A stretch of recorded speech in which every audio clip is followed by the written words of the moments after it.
Hi everybody, Nathan Ronen, CFA here.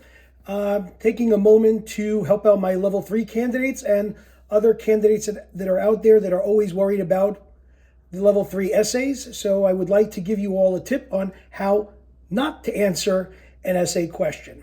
If you like to hear these continuous updates, please press the subscribe button and the notifications bell now so that you can continue to receive message whenever I come out with these tips and strategies, whether they be for level 3, level 2, or level 1, or about the CFA program and how the CFA program is evolving.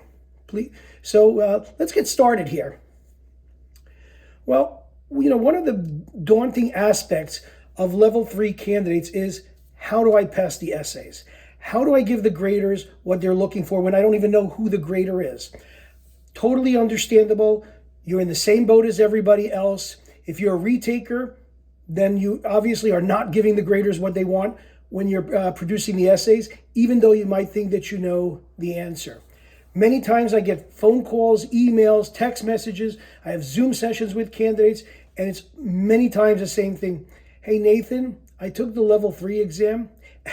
I don't know what went wrong. I knew everything on that exam. I mean, I thought I nailed those essays. I was okay with the item sets, but somehow when I got my results back, it looked like I knew nothing. Or it looked like I scored very low. Or I couldn't believe I scored so low on the alternative investments or the portfolio management questions or asset allocation. I'm at a loss. Help me. Well, I want to help those kinds of people and anybody else taking the level 3 exam. So I'm not going to give away the house because that's not fair, okay? But I do need to help you to prepare best for this exam. So I want to talk about one big mistake that I see level 3 candidates doing all the time, because I administer mock essay exams and I actually grade the exams for the candidates who take my mock essay exam. And I have 3 of them every year that I do, and they're really outstanding opportunities for you to show that you know the curriculum, show you know how to take the test, and know how to answer the questions. And that's the key phrase, what I just said.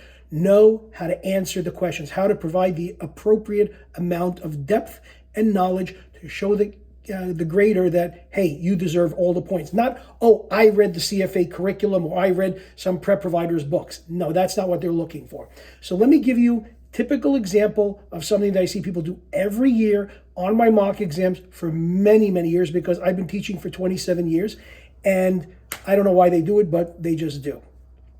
For example, let's say hypothetical, on the CFA exam, they ask you a question and they show you 3 different portfolios: portfolio A, portfolio B, and portfolio C. And the first one is, identify the portfolio that would be most suitable for this client. Let's say the client's name is Smith. Identify the portfolio would be most suitable to Smith, okay? And then the second part of the question says, briefly explain using 3 reasons why you selected that portfolio. Well, the first part, let's say all of that is worth 4 points. You'll get 1 for the identification and 1 point each for each of the 3 explanations. You know what a lot of candidates are going to get? 1 point out of 4. And they'll think that they got all of the points because it was easy. How do they get 1 point out of 4 and not all 4? Well, here's the little secret, a little tip. They'll select the correct portfolio, let's say portfolio B, and that's the correct answer, let's say. But then when they give their reasons for why portfolio B, they start to explain what's wrong with portfolio C or what's wrong with portfolio A. No points. 0. Big fat null. Zilch. 0. Nothing for the explanation there. 0, not even 1 point. Why? And I'm very adamant about this. And I don't care what anybody else out there is telling you, or you hear, or if it conflicts with what I'm telling you.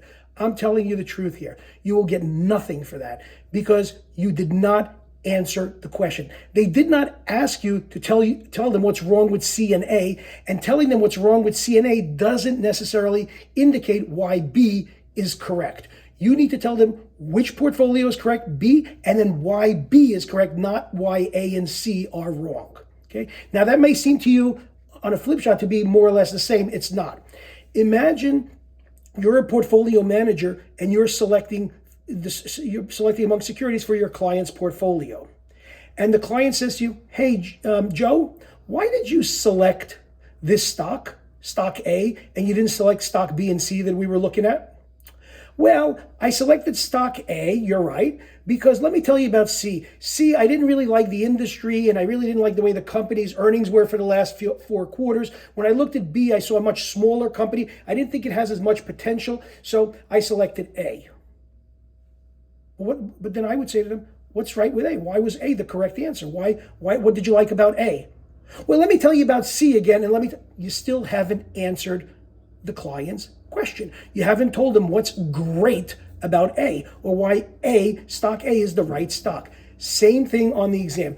Don't enter the house through the back door. Yes, you're entering the house, but you're entering the house through the back door, and the graders are going to give you a 0 for the 3 explanations, not even 1 point. So believe you me, make sure that you select the right portfolio and you support your answer on that particular portfolio. And that could be even for other questions where they ask you which one would be the most appropriate ratio, the Sharpe ratio, the Sortino ratio, or the Trainer measure. And you select the Trainer measure, explain why the Trainer measure is correct. Don't explain why the Sortino ratio or the Sharpe ratio is wrong.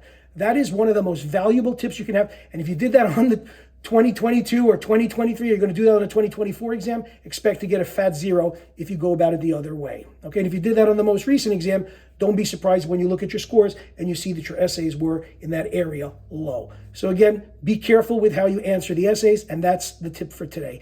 And if you would like to join my mock exams, I have mock exams for the 2023 August exam at the end of July and August. You could do them on demand or you can do them live with me. Check the dates on my website at chalkandboard.org. CHALK and AND, board, BOARD, chalkandboard.org.